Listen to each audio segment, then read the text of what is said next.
I'm meteorologist Carley Gomez with the latest update on our blizzard now underway as of Thursday. As we start moving toward the weekend, we will continue to see these blizzard conditions. We're currently tracking two low pressure systems, one of them to the north, which has brought us quite a bit of moisture already, really tapping into this plume that's extending over the Pacific. Now, the one further north of that, northwest, that's going to help deepen the trough already in place, bringing in much colder air over California, Northern California, and really adding to those blizzard conditions. So not only are we going to see increased wind speeds with that one, the deepening trough is also going to lower those elevations for snowfall, even as low as 1,000 to 2,000 feet as we move from Friday into Saturday morning, and even as late as Sunday morning, depending on how much moisture we have in place. That may or may not drop snowfall, but hey, we are looking at the elevation levels dropping as low as even 1,500 feet at that point in time on Sunday.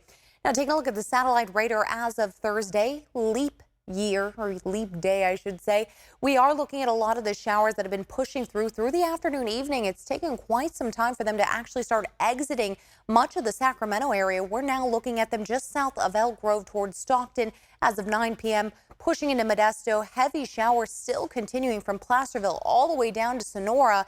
These are areas where we're going to start seeing that rain quickly turn to snowfall by Friday evening. You're looking at a lot of snow beginning to pile up from Truckee, South Lake Tahoe, Kirkwood, all the way down the Sierra into the Central Sierra there to Yosemite. Now, what we're going to experience overnight is a little bit of calming conditions. We'll still see some wind speeds picking up in and out, but we will get more scattered showers across most of Northern California. As things begin to break up, it's not going to last long. We'll expect to continue seeing more of the scattered showers moving in for your Friday and heavy snowfall for the Sierra. Talking the blizzard conditions, that blizzard warning is extending all the way from the northern Sierra here through the Central Sierra.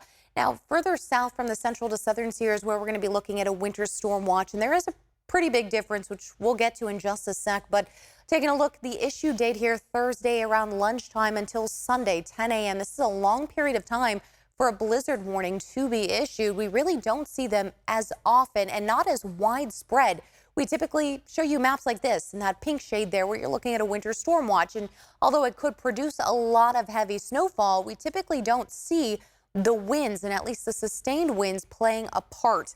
Taking a look at the differences here between that winter storm versus that blizzard, what you're looking at with the winter storm warning in effect is usually 8 inches or more of snowfall in 12 plus hours. Now, it could even be as much as feet of snow, but the major difference, of course, which we all know pretty much, is the winds. The winds really add that little extra oomph to make this extremely dangerous. The blizzard warning, that's going to need, though, winds greater than 35 miles per hour for a period of 3+ hours at least. This storm system is looking to bring winds for several days. We're looking at some of those wind gusts continuing to be speeds over 35 miles per hour for at least 48 hours as we'll continue to see those strong winds. Visibility will be extremely limited, down to even a quarter mile.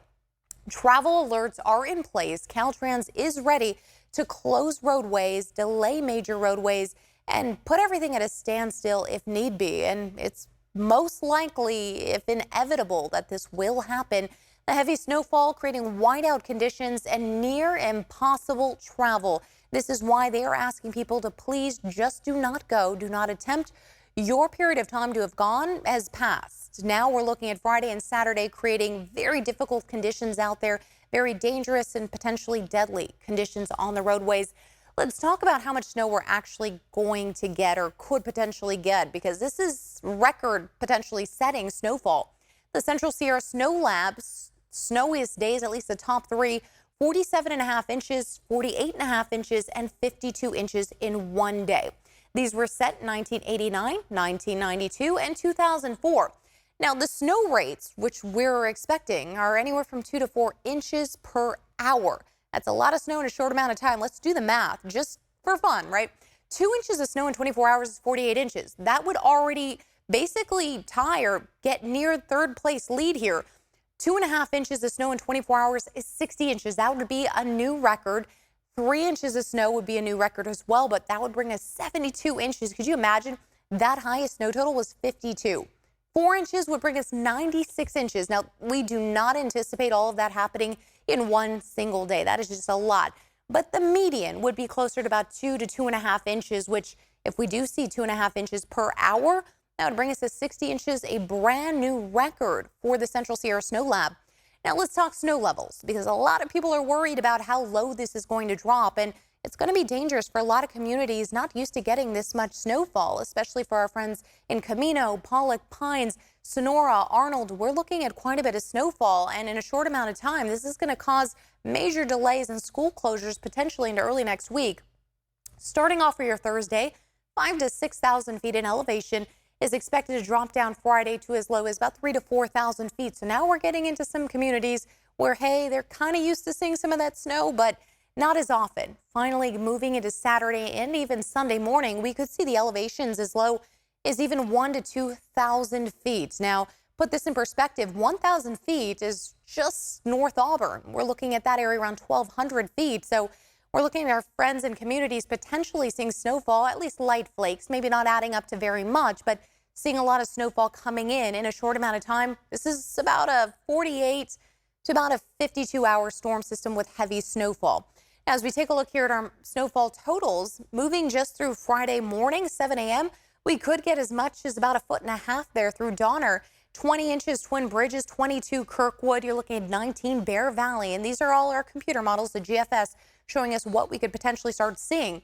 Moving on into your Saturday morning, that's just 24 more hours later, you're looking at totals upwards of 74 inches now at Donner, 64 Tahoe City, 71 at Kirkwood with 74 in Bear Valley. I mean, this is a lot of snow, very short amount of time. Finally, all said and done, we get to Sunday morning. We're looking at some of these totals now pushing 8 feet of snowfall in just this 3-day span. So a lot of snow, short amount of time. It is going to be extremely difficult for crews to get out there, help out where it's needed.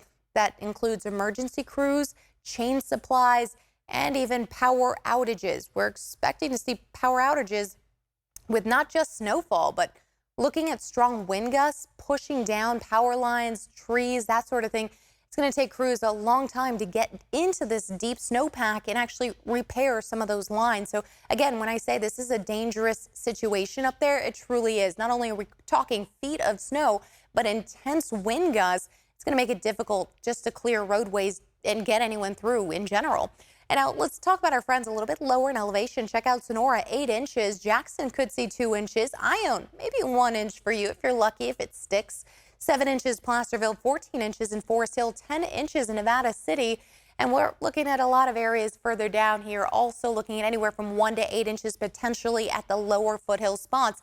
Now, our European model compared to the GFS model is showing very similar numbers, anywhere from 80 to 91 inches. And I tend to sway a little bit more with the European model at this point in time, kind of pulling back our numbers just a little bit. But hey, it's not off by much, maybe about 6 inches at that.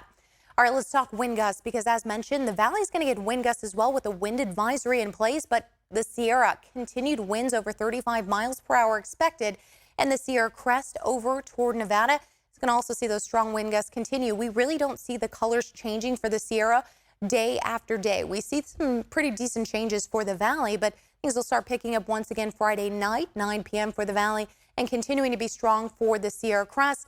Finally, Saturday. Still strong wind gusts in the Sierra. Just check that out. And this is why that blizzard warning is in place. Meanwhile, the valley is still dealing with 15 to even almost 30 mile per hour wind gusts continuing there for your Saturday. Still some winds Sunday, not quite as bad in the valley, but again, still pretty decent there for the high Sierra spots. All right, let's talk Futurecast radar. When, where, timing, how much? All right, looking into Friday morning, we start to see that decent snow accumulating, and it's still around about 5,500 feet, 5,000 feet or so. And then we're seeing some scattered showers. Early morning drive should be decent. Moving on into the afternoon hours, we'll pause it here around 10 p.m. now. We start getting some very strong showers and even thunderstorm chances after 1 p.m. on your Friday.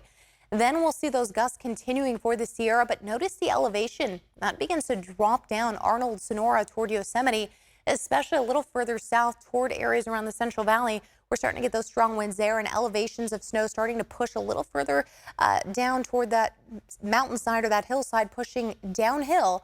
and still around Truckee, South Lake Tahoe, we're around 3,000 to 4,000 feet in elevation.